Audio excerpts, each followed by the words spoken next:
up, everybody? Welcome back to Sons of Ben the Pod. We are happy to be live here from Subaru Park once again. It's been a minute.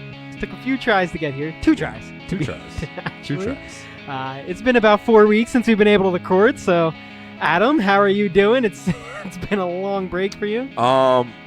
Break. Well, we'll get into that in a second here. You say break. It's funny. It's cute.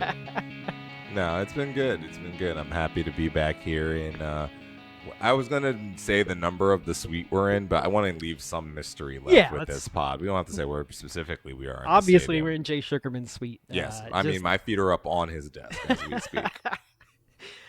So, yes, we are back. It's taken a few tries. We tried this 2 weeks ago, and Adam ran into some COVID. So I did. There is that. Ran into some ran into it. Like it was just something I found at the local gas station. I said, Adam just ran into some COVID and wasn't available for a week. Like that. Yeah. I mean, sounds about right. And then we tried this again last week, and some things happened. Some audio files got corrupted and lost. Just say you were a bad producer. No, we did. We did record last week. We had a great episode, actually, in my opinion. It was a pretty good pod. Here's the thing. I feel like I feel bad saying it was a good episode and then telling them that they're not going to hear it. They're never going to hear it. Only people. Say, the greatest song you've never heard just so happened to be. It's like, no. The only people that will ever hear that pod. So it was actually a terrible pod. You're welcome. You all were spared listening to it. Yes. So we're gonna get into it. Obviously, there's a lot to go over. There's some things on the field and off the field we want to get into. So we'll probably end up talking about some things that happened a little while ago, like forever. Everybody has now forgotten about, but effective anything like opening wounds again. No, so I'm sure everybody knows by now. Matt has resigned as president of the Sons of Ben and has stepped away from his duties here. So there's a lot of things that surround that topic. Yeah. I think we're kind of getting to the point now where I think everybody's kind of ready to take a step forward, but I don't want to, glaze over it and I think it would be kind of disrespectful for us not to give it a little bit of time and talk about it a little bit. Obviously it directly affects both of us and this podcast. So, just a smidge, not too big. I don't know. Where do you want to start with that? I mean, look, Devin, I'll take you. I see you're drowning over there, so I'll send you a life preserver. Look, first and foremost, thank you for your service, Mr. Gendazik. Yes. You were, a person who, and I like. It's really weird because I don't know if everyone really understands what a lot of us do. One, I'm not on the board. Yeah. I got to really stress that because people really get and I get why you think I'm on the board, but I'm not. So the fact that I work my ass off and I'm not even on the board makes me believe in what these people actually do on a weekly basis and to make this work. And on that note, I think one thing that might have gotten lost in the fray of things, I've worked with Matt closely the past 2 or 3 years between the podcast, between running the tailgates, and he sacrifices so much for the Sons of Ben. Time and trips back and forth a lot, and just a whole lot. Yeah, general disposition. And obviously things didn't end in the way that we all would have expected or would have hoped for from his end. But, that being said, his time that he was president was a really fantastic time for the group. We've grown a ton in the past 5 years. There's certain areas that are thriving now because of some of the efforts that Matt put in. So, that is what I'll say, and I'll leave it to you, Adam. Look, I believe that everyone knows where I stand on all of literally the subjects involved. I believe people understand where I am as in terms of a person who appreciates, the type of individual that Matt was, off air. And I understand the issues that he put himself into on air. Look, the man had a thought. He felt really hard about that thought. And it's America. You're allowed to say what you need to say, but there are consequences. And he decided that, this was his time to depart. And, It's one of those things where you definitely are just like, you understand why it happened, but at the same time you acknowledge, what was put in, and that was a lot of hard work and a lot of dedication into the craft of the Sons of Ben here. So it's a new chapter, it's a new day. I think we're gonna be, as good of a group as we've ever been. But it's because I've been here for a minute now. I'm not Mitchell, but I've been here for a minute now. I've seen some regime changes. I've seen some different philosophies of this supporters group go, and ultimately we're still the Sons of Ben. So yep. Yeah, exactly. And on that point, it is what it is. We will move on, and we're gonna continue the podcast. Of course, we're gonna keep this moving along, myself and Adam. So it might have a little bit different of a vibe to it. Maybe a little more video game talk. I don't know. A little bit. It's possible. This is about to get rambunctious. Anything else you want to add there before we get into it, Adam? No, but beer of the pod today is yes. Yard's Summer Crush. We're being specific with the model of beer today. So yeah. And this is just a great beer. That's it really is. Brew. It's just it's perfect for middle of July here. Wait, and thank God, but this is the first day it's not 1 trillion degrees outside. Yes, we got real lucky. God. Because here's the problem with it is, and you might be able to even hear it because Devin's frantically trying to turn off the air conditioning of the suite. But here's the problem with it, right? Oh, he did right now. Here's the thing. Devin's such a good producer, you might not notice that, but for the people who gently heard the hum in the background, yes, that was an air conditioner. If there's a hum. We'll see what happens. We'll see. Devin can even edit all of this out. If there's no hum, it'll never even be a conversation that ever happened. But one of the things was, the last couple of times we've come in to do this podcast, it has been like Savannah in August hot. So it's been like a situation where I come in with tank tops on, and then I come into this ice box of a suite because whomever uses the suite on game day decides that the Arctic or bust. They're just like, if I don't see penguins skating around next to the buffet table, I don't want to be a part of it. So I have to deal with that juxtaposition of tank tops the entire way outside, full hoodie when I get inside. But now we are kings of the domain, so yes. Devin's fixed that out. But All right. Well, let's get into it. We got a bunch of Sons of Ben news to go over. It's been a while since we've talked to everybody, so there is a lot. So much. But we'll get through it. So let's start off the top here. This weekend, yes, you have a doubleheader. I have a doubleheader. But we'll get into that in a little bit. Go into a little bit. We do have a lot of that to talk about. We have a game against Houston this Saturday. So it's going to be a good one. Tailgates 3:30 to 6:30 as it is. Nice. So go get your tickets. They're up there. And if you feel like helping out, you want to help us out a little bit, come on down a little early. Come help us set up. If you're at the tailgate, you want to help out, just find me. I'll find something for you to do. Oh, yeah. Don't worry. There's always He will always put you to work. Don't you worry about that. Yeah, don't you worry. No, so it's going to be a good time. So go get your tickets there. Get into some other of the travel news here. We have a couple bus trips coming up.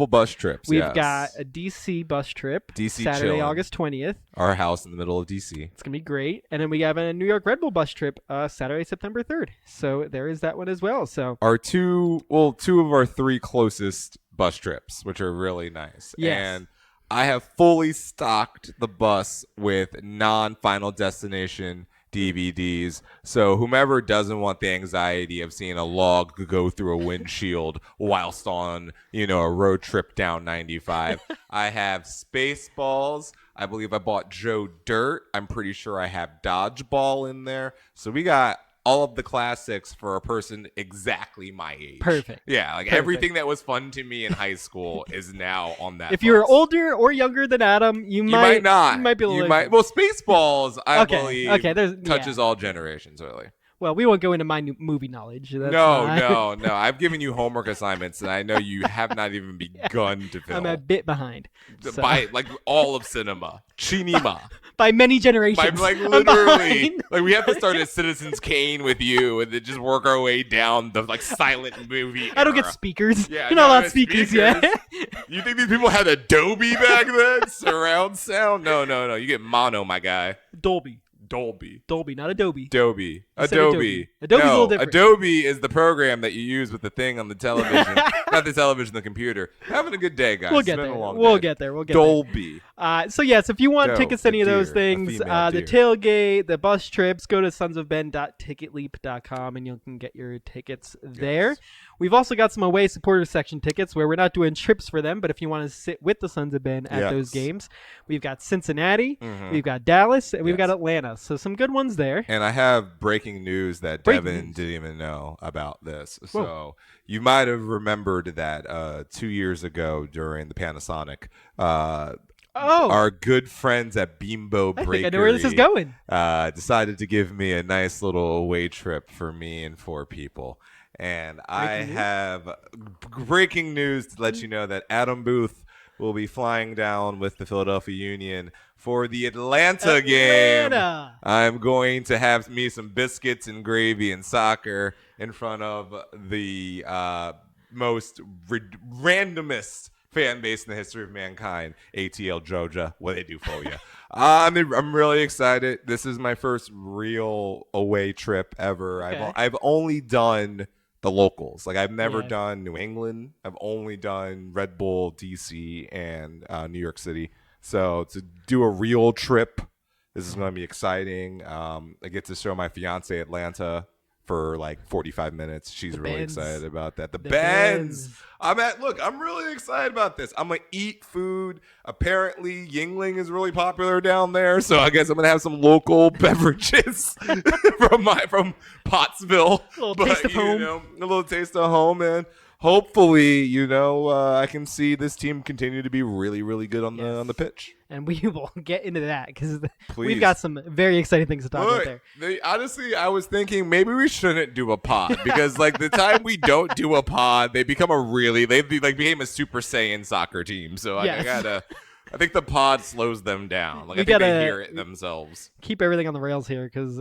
obviously we are the ones that are, yes. are doing that. It's literally just us. And if none of those travel trips excite you, Philly Sports Trips is running the Charlotte trip, September 30th to October 3rd. So if you want to see the Union play in Charlotte in the obviously not a new stadium, but the new team to a new location, the Bank of America Stadium. Yes. So if you want to head down there, head over to phillysportstrips.com and check out what they got there and their packages. One last Sons of Ben news item here: school supply run. We're doing a little school supply run for the kids. It's getting awkward. We're getting to the time. We're getting to the time. I saw a Kohl's ad for back to school, and I knew the time had gotten there. That's what I know more than Eagles training camp. It has been a very quick summer. I don't know what's happened. What happened? I blinked. It's July 26th. Is it not June 1st? Yeah, what is wrong? Oh, man. No, it's been blazing hot for about 4 months. So it's been a summer. So the last home game in July, which is this weekend. Yes. Actually, I probably shouldn't say it like that because that doesn't make any sense. I mean, it technically is the last home game in July. It is. You're not saying anything wrong. It just sounds like it's so far away. No, it's literally this weekend. But it's like this weekend. The last but I mean, they put significance on July has ended. We're getting to the dog days. Like we've progressed into the August portion of the calendar, So this weekend and then also August 13th, we're going to be collecting some of the school supplies and donating them to schools in the area. And also I think we're donating some of the Bernadine Center and whatnot. So you can bring in items like crayons, colored pencils, notebooks, backpacks, glue sticks, pencil boxes, anything else like that. There's a full list in the NAC if you want to go check that out. Yeah. And bring them on down to the tailgate. We'll have a collection area, and so bring those out. And on to the beer of the pod. Yes. Which I think we already. Wait, no, we addressed. We addressed. You can cut. Okay. That's fine. Cut all this. Just cut the whole thing. Cut the whole thing. Just make a new pod. Let's start from the dot. Start over from the beginning. Hello and welcome to Sons of Ben. No. So on that note, let's get into the actual team, the Philadelphia Union. There's been a lot of Union news as well over the past 4 weeks. And we're going to be going back a bit here because there's some items I think we want to hit on here. Yes, you got to touch a couple of them. We had a lot of movement in the past month or so. Ernst Tanner's been hard at work. He's had to work because he got fined. He got fined. He got fined, so he had to work to make some of this money back. Yes. Do you want to go into the situation there? Here's the thing, because I'm actually a big component of this. So Ernst Tanner got fined because after they brought in the Italian center back of beautiful merit, they decided, the greatest Welsh player of all time is also someone they wanted to bring in, LAFC. Los Angeles Football Club. And this is something that we've noticed that, and I talked to my fiance about this. She's, as we've already iterated 9 million times, she's European. There's 3 cities in America that these people want to come to when they come to America, and it's New York, Miami, and Los Angeles. And the funniest thing about that is MLS time and time again has an issue with a club in one of these cities possibly doing things that other people find interesting. And I don't know if anyone was paying attention today, but there was a rumor that Luis Suarez was actually supposed to go to LAFC. That's been eventually squashed. Yes. But here's the thing. They signed that guy. Does Ernst Tanner not look around and say, come on now? Come on now. So basically, let me explain. If anyone doesn't really completely understand why GAM, TAM, TRAM, and all that other stuff works, I don't really completely either, but the best understanding I have is you really can't make over $1.5 million a year in MLS. It's like very, very hard without skating the rules of financial fair play. The problem is you have people who are used to making 500,000 euros per month now coming to play in Los Angeles to play for it's like $200,000 per quarter, so obviously incentives like living in Los Angeles or, in deals or something that me and Devin discussed on the other pod that you didn't hear, which was, getting ready for the World Cup. Yeah, well, and that was a big thing. I didn't hear that side of it before, so you can go into that a little bit because I that's a new one to me. So the thing about it is, there's a part of me that believes that if these happen on the up and up, one of the aspects that is important of that is the fact that we are in a World Cup year, and one of the rare moments in time is the World Cup should be happening right now. It's late July. The World Cup should be in full swing. In fact, we should be getting to the latter stages of it at this point. So the fact that we're having a World Cup in November creates a very unique situation where a lot of people have more time to train, and a lot of people who thought they needed more time to recover or possibly think they're on the outside looking in on our national teams are scrambling to find clubs, especially clubs that are going to give them notoriety to possibly keep them in the 28s or whatever the rosters are necessary for the World Cup. I believe Gareth Bale is looking at this opportunity, something that he was not going to play at Madrid, right? Yeah. He wasn't going to get any minutes at Madrid. So at this stage in his career, he's like, well, I have a World Cup with Wales coming up. Yeah. So which he has to be at the top. He is Wales. He is Wales. If Gareth Bale shows up and is not good on the day, Wales loses. Exactly. I mean, yes. It's Portugal. It's the whole nine. But so it's so he's like, I gotta play, and I believe at this stage I think America actually doesn't see the growth MLS has made internationally as much as the rest of the world has. And I think they recognize that, no, this is not La Liga. But at the same time, this is a good enough middle ground. You're going to work, you're going to train, you're going to be polished after an MLS season. And I think that's a part of it. So, that to me adds to it. But long story short, Ernst Tanner got fined a considerable amount of money just because he was just like, so how did they do that exactly? Because I thought we couldn't do some of the things. And I just kind of find it funny that the man who was probably playing for literally Real Madrid a couple of weeks ago said Los Angeles. Yeah. And I'm like, and we all had the same thoughts, Ernst. We all had the same thoughts. Yeah. So anyway, he got fined for that. So yes. So he made some moves before that happened. Yes. So let's get into those a little bit. Oh my God, that there was long a few ago? Of them. Yeah, it's been a bit. But is the window still open? So Oravec leaves. It's the end of an era. Sexy season. Sexy season. Oh, one of Adam's favorite players, I think. I almost got the jersey. I almost got the numbers on the back. I was an I want to hear man. from all you Orvek jersey owners out there. No, like, there are several. Is there? I know that I've seen these jerseys. I haven't seen them at the game, but like I've seen them on Twitter where people literally have these jerseys. They're all the claw jerseys specifically, but they have the Orvek jersey. So, it's probably one of the few unfavorable acquisitions. That's the word you were looking that for. That Ernst has made. $1.1 million to buy Orvek, and he doesn't play. So, you look at that. But at the same time, he was bought at the same time as Brujo when all that was going on, and Brujo and Orvek came in at the same time, and Brujo was supposed to be the project, where it took him a couple of years to really get up to speed and come into full form here, which we have seen. He's been playing out of his mind, and I mean, well, absolutely. I guess he's a little bit polarizing. I think some people think his downsides outweigh the upsides there, but I personally believe Brujo is one of the best sixes in the league and totally deserves every bit of praise there. But it's a situation where, and this is funny to me too, because if you look at El Brujo, doesn't have that many yellow cards more than a Bedoya, but I think he's tied with Kai Wagner. So I mean, like, how no one looks at Kai Wagner the same way though. But that's okay. That's another conversation for another day. Anyway, what's really important though is, look, here's the, if you're disappointed in that signing, I don't think you get it.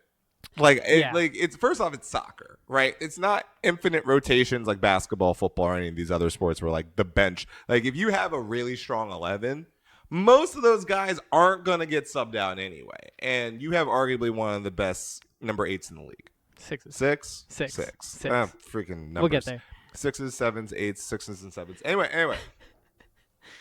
You have one of the best number 6s in the league. You have one of the best center defensive mids. And it's just like, how do you bench him? Yeah. Like, obviously. But here's the thing. Every center defensive mid gets yellow cards, too. That's their job. Yeah, that's what they do. You are firefighter. You are a firefighter. You're a last line of defense before they get to your actual line of defense. Like, exactly. But like, you are the last midfielder there, and you're supposed to bruise people. That's literally your existence point. No, and that's what I was kind of getting at there. Orvek was supposed to come in and be the gap between that time and when Brujo got to full form here. But shout out to Jim knowing it was time already. Jim just knew. Jim was just like, this is the thing about Curtin too, because I appreciate Jim Curtin being like, I understand you brought this person in for X amount of dollars and fanfare. You did a whole jersey reveal and all this. I get that. He's not good enough to get on my field right now because I have this person who is outplaying him, and I'm not going to be beholden to the money just because. Right. And I think that's actually one of the rare benefits of the Union never being that infinitely high spending team, because it gives a coach that wiggle room of saying, because like here's the thing, if you sign a player like Teddy who just left, you have to play him. Yeah. For as much money as you signed him for all of the fanfare, you have to play him. If you sign Shaqiri, you have to play him. You don't have a choice. You don't have a choice. I don't care if he's in bad form. You have to play him. Chicharito, when he wasn't doing literally anything for LA for the first half of it, you have to play him. So Curtin's like, I will play whoever is best. Yeah. And he did. Yep. And that's what I'm saying. I think Orvek's a good player. It's the same thing, and we're going to get into it with Stuart Finley. It's the same thing. I think everyone can agree that Stuart Finley's a good center back. Yeah. Like, he deserves to be playing in the top flights across the globe. He just couldn't pierce the improbable back line of Jack Elliott and Jakob Glesnes, which have played more minutes together than any other pairing in MLS, Yeah, exactly. So, and when you have a pairing like that, why would you, It's like, I believe Matt Real is a good left back. Like, I authentically believe that Matt Real is an MLS caliber left back. He is never going to play as long as Kai Wagner is on this roster. Yeah, exactly. That's just it. Yep. So Orvek leaves. Jack DeVries gets sold. Makes his loan permanent over there in Valencia. That was inevitable. Good to see that. Are we gonna get a Valencia Palermo watch party? Maybe. Here's the thing. Here's the thing. Because Palermo's now in Serie B, I have a reason to not like Valencia. and that's fine. Their jerseys, they're really obsessed with being really fashionable and not winning soccer. And I think that's something that bothers me. I think I've become an old man now. I've crossed over into old man territory because they have some of the nicest jerseys possibly on the planet Earth, and I've seen zero of their players wear them. Okay. Right? Only models.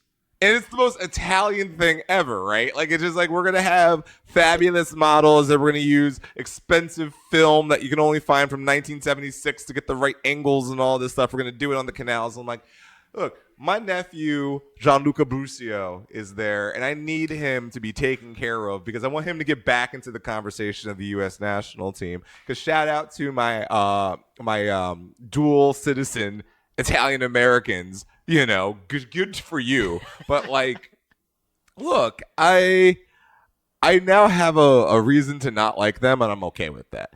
That being said, they are going to be the nicest looking team in Serie B next year. My God. And Palermo are going to be City backed and ready to go. So, yes, we got them oil money now. We'll see. We'll see what happens. It'll be a good one. Look, as a Palermo fan, I'm very excited about the takeover because I don't think we actually even talked about that. I think it's been that far back. I think the last time we did a pod, it was a rumor. And now it's a thing. Yeah. So Citigroup did buy Palermo shortly after Palermo won their Serie C playoff to get to Serie B. They were waiting. They were waiting by the phone. Yeah, of course. Here's the thing. You really want to support a Serie C team, man? The Citigroup? You're not. I mean, if you believe in them that much, that's a you program, would think but that's that still a 2-year program. Where here's the thing: no one should learn this, but the way to qualify for Serie B from Serie C is the most complicated system in the history of mankind. There's 4 divisions of Serie C. Really? Yes. I didn't know that. Yes. So you have only the top teams of each division automatically qualify. And then there's a round robin tournament for the bottom 4 or the top 4 others of each division. It's Palermo had to play a 3 to 4 round tournament to win the Serie B. It's you don't want to be a part of that shit. You want to just get in and get out. So once and Palermo's philosophy is we're never going beneath this level again. Now that we have Citigroup backing, there should be Citigroup won't accept that. They want the reason why they bought Palermo was they want their end rows in Serie A because they already have a La Liga team, they already have an MLS team, they already have an A-League team, and they're just we're collecting things like Thanos out here. We want a team in Serie A. They're probably going to do another team in freaking League One soon enough, and I mean, it all depends on how much they want to put into it, right? Because you have the Australian teams that are not. City. They're not dynasties by any means. No. Obviously New York City is good, but they are in a good window right now. They haven't always been good. It's obviously Man City is what it is, but they're not putting that same money into their farm teams by any means. No. This is literally just an academy for the Man City Academy. But it is also it's money. It's money. Yeah, because here's the thing. Because again, Palermo is such an interesting place in the world, right? Because it is probably one of the largest cities that you've never heard of, and it's probably one of the more important cities you've never heard of. It's a cultural marvel. It's the biggest city on Sicily. It is the home of so many different, so many different demographics of humans. It's a cosmopolitan city in its own respect, and it has one of the stronger fan bases in Italian soccer. At one time, this city had over 2 million people in it. So scattered around the globe are Palermoites that love their hometown. I kid you not. The city now has about a little bit over 800,000 people in it. It literally had in the 80s and 90s millions of people in Palermo. So it's like Philadelphia, where there's Philadelphia fans everywhere, because once we scatter, we still don't not respect our team. So I'm saying they know that they could tap into a demographic that is yearning to be back in the top flight. Funny enough, I saw a tweet by the Palermo Ultras Twitter account, and there was a person wearing a Palermo jersey at the Toronto-Charlotte game. Oh. in the supporter section for Toronto, and it was the brand, and it was this year's kit. They're out there. I'm just saying, like, this is the thing about it. If Palermo gets back to the top flight and stays up there with Citigroup backing, you're talking about a team like, no, they're not Juve. You know, they're not Juve. They're not the Milans. But that's a team that can be a West Ham. You know, it can be a Villa. It can be one of these teams like a Leicester that just stays there. And maybe they have a good season. They get a couple. They might get a Europa out of that. But that's what I'm saying. But that's all they want out of that. Like, Palermo's not asking for Champions League, but they want to be back home in the top flight. Speaking of passionate Italian teams, did you see the video of AS Roma and the debut of Dybala and all of that there? Do you know where Dybala's first club was in Italy? I don't know the history. Went to Palermo. Ah, he came from Palermo. Wow, look at that. Him and Edison Cavani were both Palermo players before they moved on into their future. But continue. I did see that video. Because I look at that, right? And every time I look at European soccer, I always try to compare it to what would that look like in America? What would it take for Americans to be that passionate about a single player moving to a team? And it would have to be American football, obviously. And it has to be the best player. It has to be like Tom Brady going to Tampa Bay. No, Kobe would but LeBron's polarizing, but if people liked LeBron, he would have that same level if he moved to another team. Did you see how many people there were? No, I get that. It was the whole city. The entire city. Also, American sports are not European sports. Let's have that real, honest conversation that the most diehard American sports fan is not the most diehard European sports fan. They just don't. The cultures are built differently. Ultra culture exists.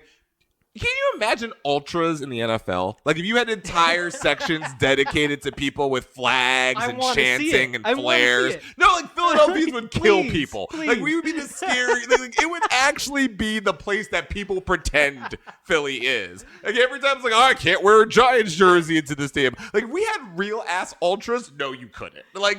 That's something where I see the toughest, the Cowboys.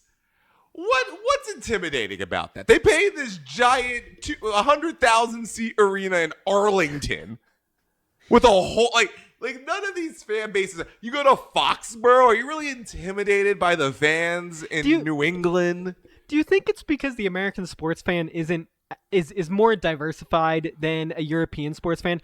You're not following one team in one sport. You're following, like we do, 4, 5, 6, 7 teams sometimes across multiple sports where, you're not going to live and die and breathe one team. Now, obviously, the union for us is the only comparison we have for that.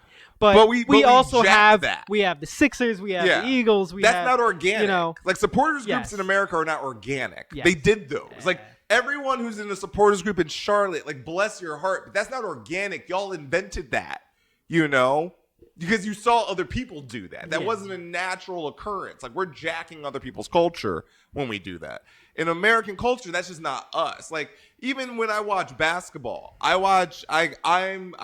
am as rambunctious of a fan as the Sixers have, right?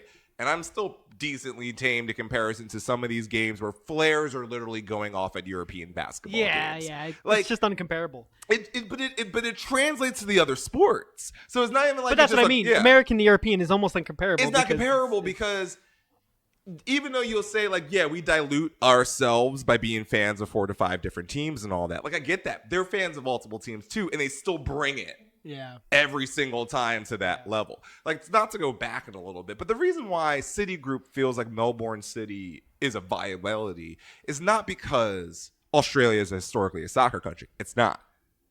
But it could be. It's the same thing that MLS has on its face, because Australia is a very young culture. It's a very tech-heavy culture.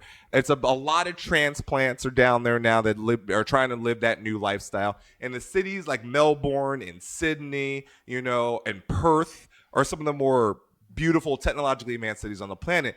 Very cosmopolitan. Soccer is a cosmopolitan game in the modern era now. If you take it out of a lot of these European and South American settings, a lot of people view soccer very cosmopolitan-like. Yes. So it works in these markets. So the idea is basically we're gonna catch two birds with one stone here. We're gonna go to Palermo and we're gonna get diehard soccer ultras from Italy that have been here for 100 years, and that's instant money. That's just printing money, right? And we're also going to get into these untapped markets, and even if it doesn't work out, we'll still be the kings of those markets. You know, because like what New York City Football Club is away from, if they actually get a stadium, oh my god, they'll be a juggernaut. Yeah, if they could actually, because people will go to that. They will be LA. Like they will be what LA Galaxy used to be, and it's hard to say that now with LAFC there because they're not as much of a juggernaut now. But they could be. They could be. Like they could actually. Like, the problem with Red Bull is location. Well, yeah, I mean, I love them. Listen, there's a lot of problems with Red Bull, but which have been well documented on this well documented on this pod. And my Red Bull brethren, they know I love them, so it's not even like I'm like trying to make fun of your club. I'm just saying. That particular, like, I'm in Chester right now having this podcast. Like, I understand sometimes the location situation being difficult, but I'm saying if they could find somewhere in New York to build an actual soccer stadium for New York City Football Club. Like, exactly when Miami gets their stadium in Miami, that's a different thing than Fort Lauderdale. Yeah, yeah, and that thing blows up. That thing blows up. Yeah. That thing goes to the moon. Because Gareth Bales are going to do the exact... There'll be more Gareth Bales doing that, going to those clubs. You know, no one wants to play in fucking Yankee Stadium. No one, for no amount of money, wants to play in Yankee Stadium. Authentically, right? Yep. They will, but no one really wants to. I wish we had an LAFC away game for the Union this year. You know, we had it last year. Yeah. Not even away. It could be home. I just want to see Gareth Bale. Honestly, as a Tottenham fan, of course, I would love to see Gareth Bale in person. They'll be here next year because I think MLS is smart and they realize that. Do you think Gareth Bale stays next season? No, that's what I mean. I don't know that he stays. No. So I think the only chance. Yes, if he likes it enough. Yeah, I mean, because look, living in LA is pretty dope. When you're rich, and he's rich, so he's gonna like he likes golfing. They got perpetual sunlight. Fair. They have perpetual sunlight in LA. It is Wales golf. Golf, Madrid. Yeah. But like it's Wales golf, Los Angeles Football Club. But like this is so. Here's the thing, and I love the smugness from LA fans. They're just like, "Have you been here? Do you just not understand everyone wants to live?" Like, all right, your traffic is terrible. You still are the smog capital of the West Coast, and you don't have water. Like, all of these things are true, Los Angeles. Like, we get it. Weed, women, weather. Outside of that, we can have another conversation. All right. If you'll believe it, we were talking about the Union at some point today. But this is the thing. I love it because we're not even worried about the Union. So now we're just talking about other clubs and their deficiencies. So let's get back to it a little bit. Well, let's try to run through some of these things. Are we going to talk about Sergio Santos being transferred? We are. Because Stuart Finley, we talked about that Stu. already. You know, he went to Oxford United, which, good for him. Is that a move up from MLS League that's a downgrade. One? I feel like this is a downgrade. Champion. So, like, this is part of what I was thinking about is. No, we're in Europe. If now. You're in the third division in England and you've never been outside England, you don't know what MLS is. No, do you look at MLS as an equal to League One? No, we're the championship now. Okay. I think we're the championship now. Yeah. I'd be interested to see some actual games played between here's the thing. Teams. I think the top half of MLS is championship, and the bottom half I'm not saying is Chicago. League One. No, I'm not saying DC. But I'm saying that Philadelphia, LAFC, New York Football Club, Red Bull, they could compete with championship teams. Like, I believe in the quality of MLS now. I do. I do believe in the quality of MLS. I believe that Kai Wagner is a world-class left back. Yeah. I believe Andre Blake is a world-class goalkeeper. Mm-hmm. I believe that Jack Elliott could play for a championship level or even lower Premier League level team as a center back. I believe that Jakob Glesnes could play at the top level of Norwegian. Like, look, we got the number one player of the Danish league as our striker. It's not like we're getting scrubs anymore in MLS. High quality players are coming here and obviously making it a stepping stone 9 times out of 10. But, you know, we are sending people for national teams all over the globe. A lot more than we used to. Easily. Like, you know, once upon a time, you're looking at like the starters and captains of look, Gazdag with Hungary. You know, you have Mbiza with Cameroon. Yeah. You have all of and don't even get started on the homegrown. The Jamaicans. The multiple Jamaican. Like at one time, we were sending 3 Jamaican starters to their national teams. Also due to Cape Verde. Yes. Like it's just the quality of MLS is, and this is what I talked about earlier. It's like when you don't know when you grow, right? Like when you grow as a physical person, you don't physically grow. You just kind of wake up one day and things don't fit. Wow, right? you got tall. Yeah, but everyone sees it. Yeah, like your odds, yeah. like I haven't seen you in 2 months, but I see you grew. That's the world with MLS. MLS is over here like, damn, they probably still think we're like some shitty little second division. And there is leagues out there who are like, man, we need to get to that MLS level. You know, like 2 or 3 years ago, the Premier League of Wales is not like the Scottish Premier League is like, nah, man, we're still the best thing out there. And I'm like, right now, I don't know. You say I the mean, Scottish like, Premier League is better than MLS? The top teams like Celtic and Hearts and Rangers. How much better are they than LAFC? I think all 3 of those Scottish teams beat LAFC. Oh, but like But how everybody else in the Scottish Premier League, That's what I'm saying. I think you can. But like, balance. how much better than LAFC do you think Celtic is? And we're talking about Celtic here. Like we're talking about. We're talking about literally the top. Actually, you know of the what? top. Now that I think about it, Right? it would be very close. Actually, I originally I thought it might be a little gap, but no, it's probably a lot closer than we think. Yeah. That's what I'm saying. Like the front line of Vela and Bale, and like that's actually pretty decent. Like you're looking at clubs that are like, if Taddy was still on, New York. Hell, who's scoring on the Union?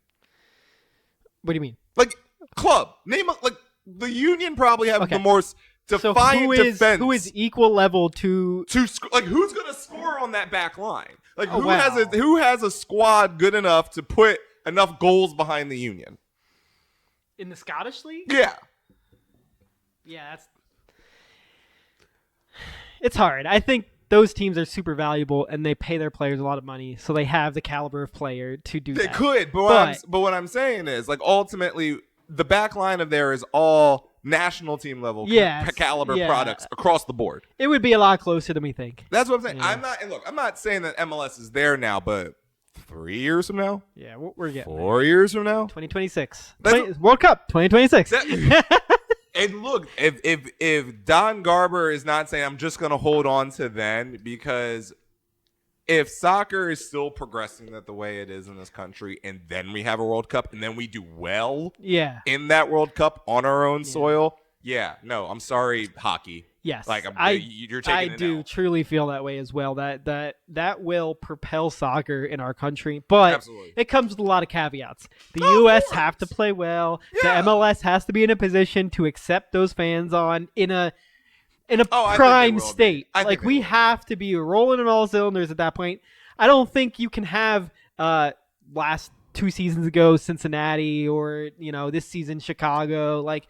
They still get 30,000 fans a game at Cincinnati, even though they're I don't mean current Cincinnati. I think current Cincinnati I mean, is a totally different beast. But but here's the thing. Look at Austin.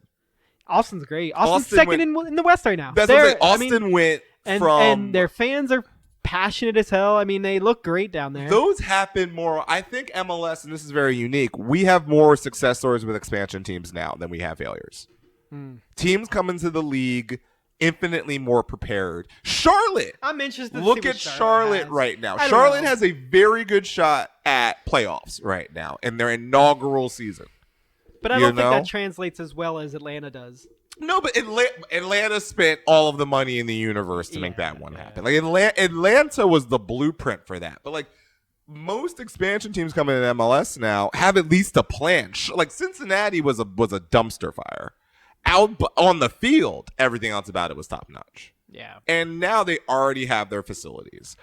Like I was watching all of these friendlies happen, all these clubs come in, and I'm just like, man, it's really stupid to have these friendlies. I gotta be real with you. It's really stupid. I like it, and honestly, all it is for the clubs is how much money can we fucking make. I know. That's all they look at. They don't care. Here's the thing: Union marketing is gonna hate me. I'm so happy we didn't have one of those.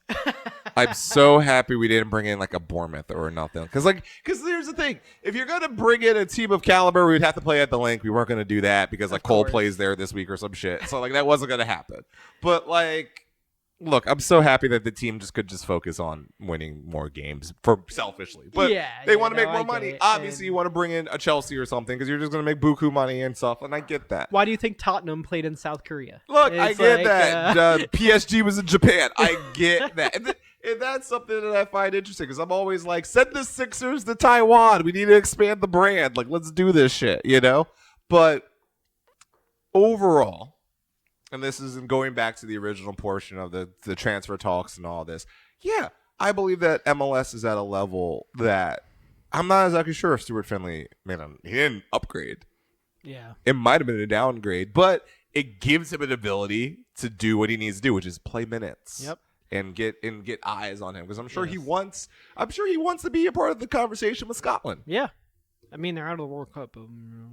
They're in. I mean, but like in terms of just any point, you want to be in the conversation with your national teams, So that's how you do. You get your eyes on you. So speaking of Cincinnati, Sergio Santos gets sold to Cincinnati for $300,000 in GAM. West Philadelphia Football Club. I think this was a very big impact trade for the team. The players in the locker room, on the field, I see why it was done, and we talked about this in our pod last week, where nobody over here. But no, it was very much so making room for the young guys. You want Paxton Aronson to be able to come in. Yeah. Sorry, I had to pass Adam a bottle opener. No, it's because you stole the bottle opener and didn't give it back. Paxton Aronson, he goes down to U20s, gets the Golden Boot, shows what he can do. You have to make room for him. Wait, don't forget about Quinn Sullivan. Being number 2 in the Golden Boot conversation. Exactly. Brandon Craig was down there. Jack McGlynn was also down there. Just firing rockets from half field. A lot of these transfers, I think, including Stuart Finley, including Jack DeVries, because I think Jack DeVries, if we needed him, could have come back and played here. We didn't need him. But we don't need him. We literally didn't need him. But all these moves, I think, were literally just to make some room for the young guys. You saw Paxton get some starts in the past few games. Yeah. You saw Quinn Sullivan getting some time. Brandon Craig got some time. They want to get these young guys involved, as they always have. Oh, but we were so log-jammed up front that... No, and here's what I think that was really interesting about that, and to make your points, because I'm going to digress, but to make your points about Sergio, one, consummate locker room guy, just a joy to be around, especially with how international this team is. Having a guy like Sergio Santos was just a joy. Time had come because this is the union, and this is what Ernst said basically. We need to be better. Mm-hmm. We need to be elite. We need killers. And I think what you see now with Ure and Carranza are, maybe Orlando didn't show that, but that's a lot of games in a short period of time and all that. On the road, all that. I don't mind. But they're killers. Yes. I think that from all the way from the DC game all the way, we show that they're killers. Yes. So Santos, love him. He's a poacher. Yep. He's a faster CJ Sapong. He's good as a sub. But that's great. It's like Fafa back in the day, where Fafa is infinitely better than a speed sub. Yes. But that's where he was best in this system, was a speed sub. Yep. So, and Pat Noonan knew that, and that's why he took him. Yeah. Here's the thing, Pat. I get it. Chris, I get it. I get it. We need a striker. Who do we call? I get it. Because again, I make this joke. This is how I play FIFA. Right? When I move on as a manager from the union after I've cultivated everyone to 75s across the board because I'm like that, then I move to, Exeter City and I'm like, damn, I need a speedy striker. Yeah. Let me go get Sergio Santos because the union don't need him because I already got their academy flushed with talent from Brazil already from my years of working. So I'm like, I'll steal 80% of the roster to fill in the gaps and get depth and all that, and that's what I'm saying. That's what FC Cincinnati understands that. Look, Harrison Jr. is not playing anymore. He's getting past his long in the tooth. But Powell, that's it. Powell. You have so now Santos, Gaddis, all these guys, valuable talent on a team that's still trying to find an identity. Have you ever played Football Manager? I have not because Yeah. like I think my OCD would just make sure that like I wouldn't enjoy myself, So- or I'd be too meticulous. I've been playing a lot recently over the past month or two. Yeah. I started with the Union, unknowing what to expect. I was like, screw it, I'm just going to start with the team I know. I started with the Union until I realized you need to follow MLS roster rules and Yes. GAM and all that crap. Yeah, no, like the, it's the all worst league to start like- with is Major League Soccer. There's too many rules. So I gave that up. I went to a 4th division English team, There Forest you go. Green That's a good Rovers. start. Yes. Went with them, promoted them through a couple divisions. I tried to buy Paxton Aronson, didn't work out. He's valued too high for me. No, he's way too high now. He's way too high. But no, it's a fun time. So yeah, so there's been a lot of moves lately. Let's finally get into some of these results a little bit. Okay. Um, Speed through them. Yeah, so we had a great week last week. Or 2 weeks ago, No, whatever you want start. to You call want it. to start with DC or do you want to? Yes, we're gonna start with DC. Okay, It's 2 weeks ago. Yeah, We had a great week. Great It was a week. great week. Best week ever. 3 wins in a Best week. I mean, ever. you couldn't ask for anything else. No, First, you you had 7-0 against DC, Oh my god. which was the franchise record in goals Oh my scored. god. Second most in MLS history. Oh my and god. I asked you this question last week, Yes. so I can't ask it again. No, the question unless has been you forgot ruined. what the answer is. No, I did. I remember the answer, but and here's the thing. Only because I'll say what my actual answer was because I got a third credit for it because I was right about Yes, the I opponent. asked Adam what the highest scoring game was, or the highest scoring team in a single game was, and his response was It was the Dallas Burn, and I believe it was the LA Galaxy. yeah. It So was he an guessed 8-1. Dallas. He was close. It was LA It was Galaxy. LA I 8-1 said Dallas. I versus said Dallas Burn. Because here's the thing. I Uh, saw the graphic. So I remember seeing the graphic, and I was just like, "Oh yeah, but yeah, it was the Dallas Burn at the time, and LA Galaxy put an 8-er on. They put an 8 on them, and Dallas got 1 goal. So it was 1998. 1998. So like the margin of victory has never been beaten. So 7 goals is still the largest margin of victory in the Yes. history of MLS. So- But Galaxy have solely the record of most goals ever scored in a Yes. game. So there was a lot of things that happened in that game. Carranza got his hat trick. Yes. Which kind of ran into the penalty kick fiasco with And he Brujo missed. and whatnot, and Carranza missed his And he penalty missed. kick.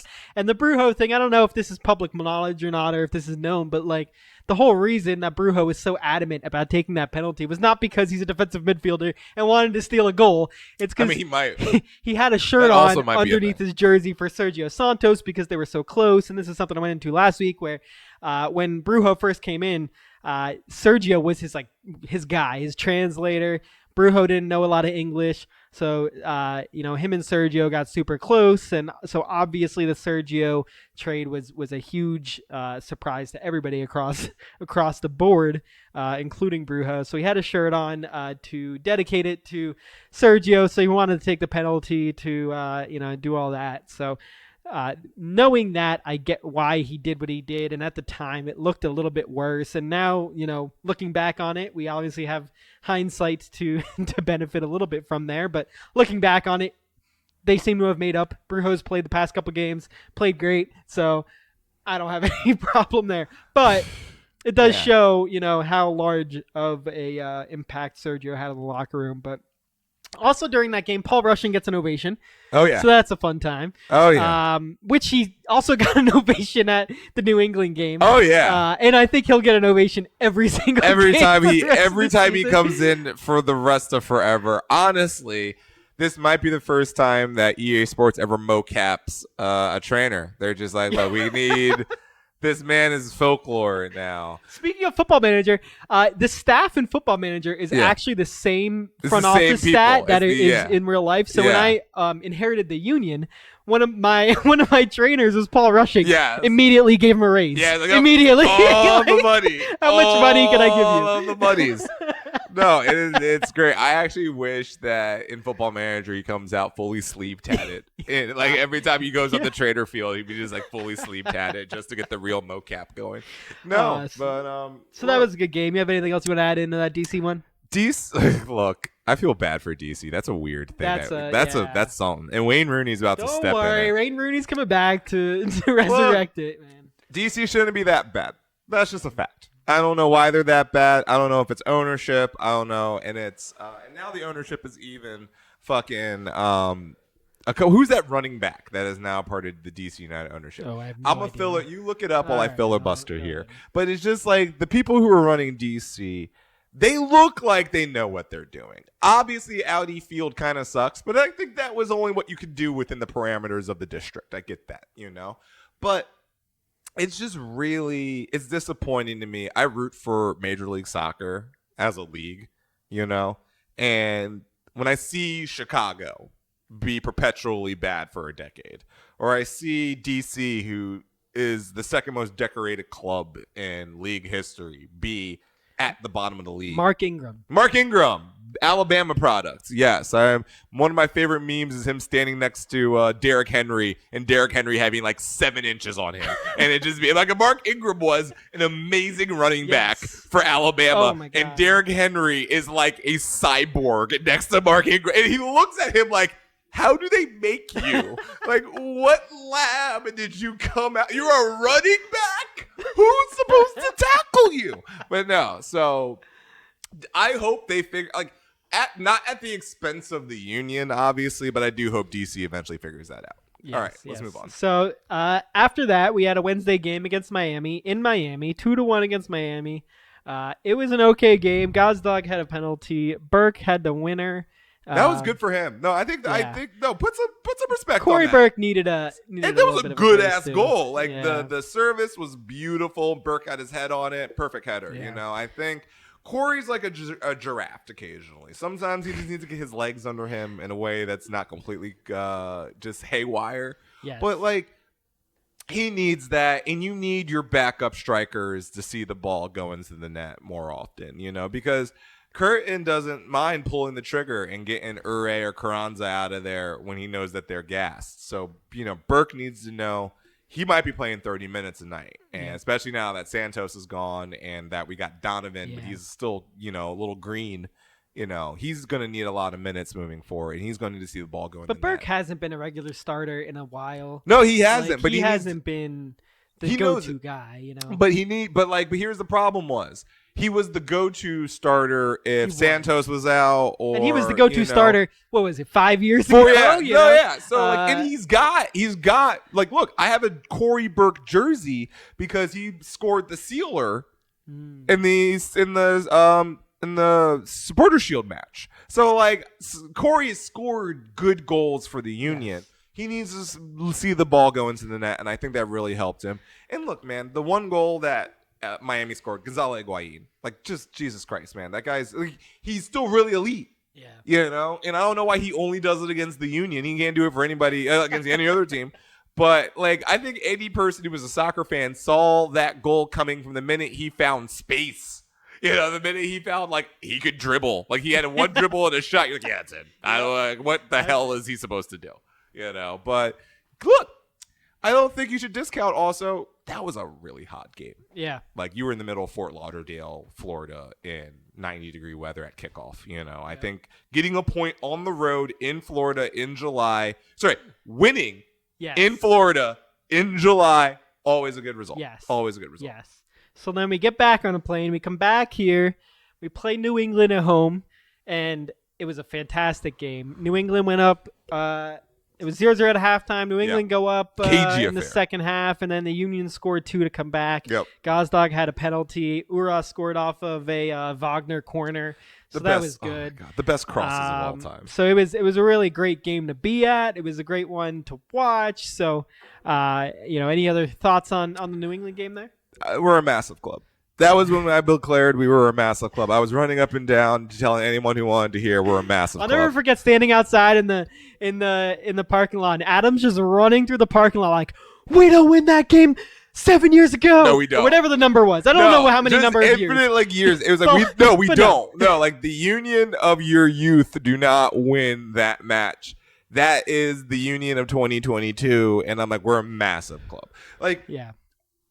And we'll talk about this in a little bit because we still got another game to go through. But it is a bizarre thing to look at the Union perpetually in the top of MLS. And now that there's separation between the top 4 clubs and the rest of the league, Well, we're in supporter shield conversation again. and think about that because, we'll get into this next game. But 4 games in a row, 4 wins. Yeah. you're not nearly like, and they're barely hanging on to first right now because New York has a game in hand. And if they win that one, they take first. Yeah. And they're still behind LA. Let's not forget that. But 3 points. But you take 2 draws instead of 2 wins out of these 4 games easily, and you are easily now 4th in the conference. And so would you still be this ahead was of, Red no, Bull? but like you said, I think this run here is just is peak Union. I think it is. They turn it on when they need to. Yeah. They've come in these past 4 games, have proven that even dead tired in a long week with traveling can go and win games. And that is something that has not happened, especially on the road. Yeah. On the road, on a short week like that, the Union have never been good at that. No. Short weeks have never been there. That's a schedule. I mean, here's the thing. I don't think Miami's that good of a club right now, to be honest with you. They're not. I get that, but they could go play Chicago on the road and lose to Chicago. And that's the thing. I think the 2 losses and like the loss to Toronto at the end of the season will look much better than it did when it happened because Toronto's going to make the playoffs because they're that good. Mm-hmm. I believe that, like, oh god, you sign Insigne and then he's Insigne. That's weird how that works. Like, you know, I believe I don't believe Toronto is going to make that much noise, but I believe in this Eastern Conference that's topsy-turvy to begin with. They're definitely going to make a stride because of those signings. Yeah. But that to be said, you know, look, there's something to be said about playing down to an opponent, and the fact that the 2 losses you have are 2 teams that are nowhere near the red line right now. Yeah, okay, I get it. I'm fine with it. Like, it happens. And they're both on the road. You know, it's Canada and, you know, Chicago and Soldier Field sucks. That's why they're possibly moving again already. You know, did you see they're playing 2 games in Bridgeview now? Oh. Yeah, they moved 2 games out of Soldier Field, and they're going back to SeatGeek. Wow. Going back to that. Look, man, I want to be in the board meeting where that happened. I got to tell you this right now. There is probably no club I've railed against more since we started the podcast than the Chicago Fire because I'm infuriated by their entire existence because, like, they're the reason why I want Pro-Rel. Yeah. Because I only believe that Pro-Rel will save the Chicago Fire or that some other club in the Chicago area will rise and take their position Give me a 4-team lower league. We'll call it the Gulag. You get relegated down there, and we could just stick the 4 worst teams down there. They'll do their thing. There's a club called Chicago House. I don't know if it's A, C, or F, like the Chicago House. Like, I want them to represent Chicago because the Chicago Fire do not deserve the color scheme that they have. Like, it's an abysmal situation. Also, shout out to Kasper Shabilko, who has done 0 since he got there. Like, he scored 3 goals. I think he scored 2 goals in 1 game, and he scored another goal, and he's been benched ever since. And I'm like, Kasper? People were upset when we let him go. People were saying that the Union were actually going to suffer letting Kasper Shabilko go, which I thought, like, I am a defender of a lot of players, but that was when I was just like, yeah, you people are crazy. That guy's not good. He is a good tall guy up front, which we don't have a lot of, but now, I mean, obviously now with Ura, we do. And Corey Carranza can be that. Yeah, he's not. Julian's not short. Like, he's not a tall, strong forward striker. Like that's because Kasper we're used to our 10-foot tall Norwegian center backs and shit. No, Julian's like, I think he's like 5'11" at least. You know. All right. So yeah, we got the win 1-0 out of Orlando. You know, we won't get into that one too much. It was a very. That was not a penalty. And the reason why it's not a penalty is they were both tugging on each other's jerseys. That's why the referee went and looked at it and saw that they were both tugging on each other's jerseys. It's not a penalty. And look, I would tell you if it was a penalty. I'll be the first person to admit when other teams get shafted. They were both tugging on each other. Obviously, it was more violent because one of them jumped. Yeah. But no, that was not a penalty. That was jockeying at best. But good on the Union. That is a 2022 Union result. Yeah. Every sense of the word. It was a grind out, hot. You probably shouldn't have won it. Probably shouldn't have. But Orlando's sputtering right now, and you're taking advantage of a team that's not good. And look, they told me that Chelsea was playing Arsenal at the Citrus Bowl, and that's why no one showed up. And I'm like, come on now. Come on now. What has happened to Orlando? That was supposed to be a club Like, you brought in Kaká, man. Like, you set that thing up. Like, that stadium is gorgeous down there. Orlando is a perfect MLS city because it's like you have the Magic and, like, that's it. So it's a perfect place to put a professional team and just gobble up. And they can't get people to show up. That's terrible. I'm sorry. They even had the All-Star match last season. That's what I'm saying. Like, and MLS is back. And, like, should we look, Orlando should be working. And here's the thing that they hate now. Now that they don't even have their natural rivalry with Atlanta anymore, because Nashville and Charlotte are like, obviously, it's us. Like, you guys are way too far away for that to be a real thing. So now they just can only play with Miami. And they know Miami is about to just ascend leaps and because like this is the peak of Orlando. Like, Orlando already has their stadium. Yeah. They have their ownership. They have they're not getting better. Miami is on a slow burn to getting messy, my guy. Like, it's like Orlando is looking at themselves in the mirror and be like, this is going to get bad. This is going to get bad. Yeah. So we'll see what happens there. So 4 wins out of the last 4 games, as we've said. We got another game coming up this weekend against Houston. And I was looking at this earlier today. Yeah. We're coming off 4 wins here, and we're going into a relatively easy part of the schedule. We've got Houston at home. We've got Cincinnati away, which that can be its own thing. I'll give them that one. Yeah. Chicago at home. You should away to Dallas. Yeah. Away to DC. You should win that. No, yeah, come on now. Home against Colorado. Home against Atlanta. Yeah. In the next few games here. Atlanta's weird, but I don't think they're good. The next few games, I think you have a very good opportunity to keep this roll going. Maybe there's a couple in there you grab a loss or a draw. Yeah. But I don't think that we see the stride slowing down. We're not going to play again. We're not going to play LA right now. We're not going to play New York. No, these are relatively. We've gotten through both New York games. Yeah. The rest of the season. And I looked at the rest of the schedule. I think there's only like 3 more games outside of what I said. We have, New York Red Bull, Orlando, Atlanta, Charlotte, Toronto. Yeah. None of those teams scare you. Maybe Toronto on Red Bull plays well on the road, but they're like, it's weird because like that game I saw against Austin, I saw an Austin team that didn't really know what the hell they were doing defensively to start.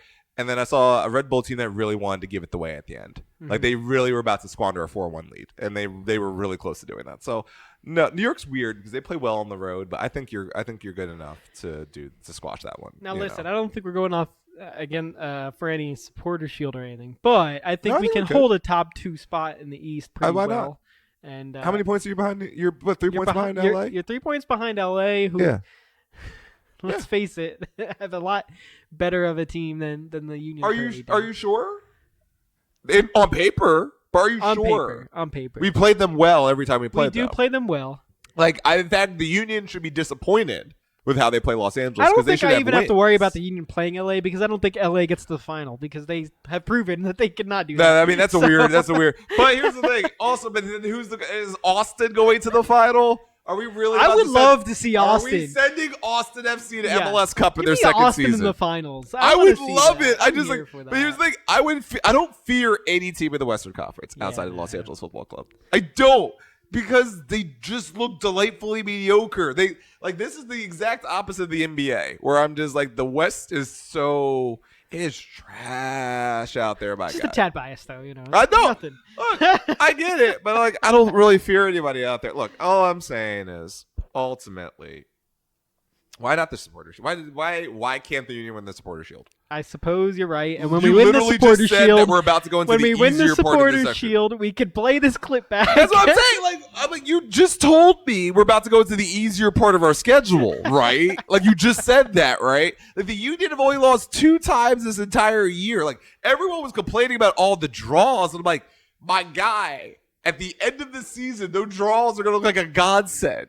You're going to look at the Union schedule and you're going to look back at those draws and be like, my God, I'm so happy we got all of those extra draws as opposed to losses. Yeah. There is literally 4 to 5 points that the Union have that they may not have a couple of years ago. Yeah, everyone's looking at it as if those should be wins, but really, those should be losses. A lot of them on the road. Any other year, those are losses, and they're going to look so pretty at the end of the season. If the Union keep winning games towards the end of the year, those losses are going to look so pretty because Look, I don't think New York is going to take a giant step back, but I'm not afraid of New York. We've beat them twice already this year. I'm not afraid of New York anymore, especially without Taddy. I'm definitely not afraid of New York. I mean, you look at the rest of the East, let's say the top 7 teams in the playoffs. You have the 2 New Yorks, you have Montreal, Orlando. No, it's a cliff after that. Yeah. Like after Montreal, it's a cliff. Yeah, it is. It's a cliff after Montreal. It really, like, Orlando's going to make the playoffs, and we just saw them. They're not Orlando, Columbus, Cincinnati, Charlotte. None of those teams are good. Yeah. Okay, Charlotte and Cincinnati are in the playoff above the red line. Charlotte's in their inaugural Charlotte's season. in 8th right now. They're on the edge. I'm going to say, but they're in their inaugural season. Yeah. With a bunch of dudes who've never played with each other previously to this season. So, yeah. So the East is there's 4 teams in MLS right now. There's 5 teams. There's 5 teams in MLS right now. So here's 6th, 7th, and 8th place in the East compared to 6th, 7th, and 8th place in the West. Yeah. Columbus, Cincinnati, Charlotte. Yeah. Or would you take Nashville, LA, Portland? So which one's it gonna be? Yeah, no, the East. I mean, the West is goated at least on those. Those sound good. I mean, you say you're not afraid of anybody in the West. I know we've already done the Portland thing. No, I'm not afraid of that. Seattle. I like Devin. I watch a lot of MLS. Okay. When I sit in my room on a Saturday night, I'm putting on these late night games all the way into the late night hours, and I'm telling you this right now. Portland's not good. Okay, Portland's old. They are an old team, and they look slow. I saw them beat Seattle, and it shocked me because I saw them get their ass kicked by Los Angeles, and it was not even close. Portland's lost a step. Galaxy, no, man. I think they're good, but Chicharito's there. It's good, but I don't feel enough about the Galaxy. I think they're just more flash because you got to look at it. They're like 15 points behind LAFC right now. Like, they're so far back of LAFC right now. It is 15. Yes. Yeah, like they are 5 games back of their crosstown rival right now. They're not having a good time. Has there ever been an MLS playoffs? I'm not doing the work on this because I don't have time for this. Has there been an MLS playoffs that doesn't have Portland or Seattle in it? Because they're both sitting outside of the playoffs. So there was a conversation about that, and I actually want to say, I'll do you one better. I don't believe there's been a Western Conference final without one of those teams in like the past 7 years. Yeah. I think I honestly believe that's a real stat. Because I saw that. Because he was like, I was watching the Portland-Seattle game, and I remember them going over that they both teams were below the red line. And like, it wasn't even just like the playoffs. Like, a Western Conference final hasn't involved one of those teams in like over half a decade. Wow. So there's a changing of the guard there, but like, the teams that are spending the most money outside of the union are starting to go back to the top of the league because that makes sense. It does. It just makes sense that way. Speaking of New York, we do have some New York teams that were recently in Philly playing some sports, right? Yes. So I was actually out at the Philadelphia Phoenix game last Friday. Devin showed up along with some other Sons of Ben members. Shout out Morgan to Rob. made the trip from Florida to come up and just to watch the Phoenix game. Actually, right? She told me she flew in, she watched the game, and left. That was it. That's all she was there. That was it. No, yeah. No. So it was a great time. I will say. I didn't know New York are the freaking best ultimate disc team in the league. So they're a juggernaut. They are.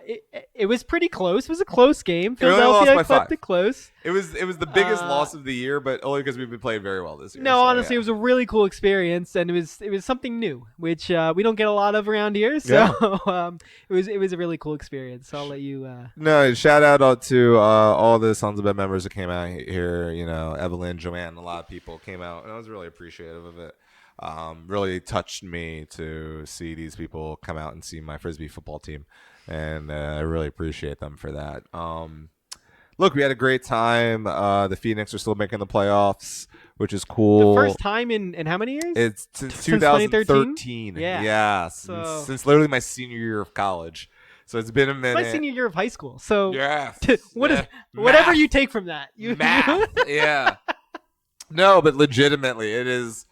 It's great. I'm really happy for the guys. A couple of these guys have been on the team since 2013 too. They're lifers. Wow. So to see them, get back to the playoffs and play well. And look, we had a great crowd out there. I was really excited to see that many people show up. A lot of fans out there. The Philly sports guy came out fully decked out in all of his accoutrement. So that was cool. Look, we have one more game left this Saturday. Okay. Which is going to lead into the Adam Booth legendary doubleheader that we'll discuss in a moment. So that's what it is. We have a Philadelphia Phoenix game at 6:00 and then a Union game at 7:30. Yes, and I'm really hoping it's like a 7:45. Like it'd be ideal if it's like an ESPN broadcast and it's like so we got Taylor Twellman talking for like exuberantly long periods of time. We can't start the game yet. I've done this before. I've done St. Joe's and Sixers games within hours of each other. So driving from West Philly to South Philly in that time period. I've done this before. It's going to be a little bit easier only because I have 95. That's going to take a little of the pressure off of me here. But, and I've got the full endorsement of the Phoenix to, like, when it's time for me to go, to just be like, go. Like, for us, it's fan appreciation night. So if you don't want to come all the way down to Chester for whatever reason, you want to just stay in South Philly. Wait, hold on a second. Promo. Fan appreciation night at the Phoenix. And hell, we even did. If you still use your Sons of Ben code, you still get the discount on that. Oh, there it is. Yeah, so if you want to come out. But, and hell, if you want to ride with me, we can carpool as I do the gauntlet, and then I try to capo. That's a Philadelphia experience that you can only experience once in a lifetime. Yeah, really. just riding to 2 games with Adam Booth. I mean, that should be like an auction activity. Yeah. I'm gonna talk to Eric about making that one of the auctioned items at. We were gonna say it was a date with Adam Booth, even though I have a fiance, but it's just like it's the experience of going out to dinner with me. But no, now it's just gonna be like 2 Help games, Kick Hunger. Dual games, Help Kick Hunger, dueling games with Adam Booth. It'll be fun. All right, so I think that wraps up another fun week. Hopefully, this one makes it to the airwaves, and hopefully everybody hears. No, this I'm one. assuming none of this recorded. Like I just assumed all of this is none of this recorded. Gotta redo the whole thing. Thing. Yeah. We'll try again next week. Yeah. Now, thank you everybody for listening. It's been a great time. Adam, any last words that you want to say? We're actually gonna do this more often, guys. I know it's been like a month off, and people were curious for the obvious reasons why they were curious. But look, we're here. We're excited. We're gonna have a lot of guests on. We're gonna have a lot of people come through here, because they enjoy the pod. They enjoy what we're trying to do here. And look, we just enjoy just talking to you. Talking to Union. We love talking about this club and everything around it. And I just like talking, so it's gonna be good. Works out. All right, everybody. Adam? Wash your hands, because this monkeypox thing's uncomfortable. So seriously, wash your hands.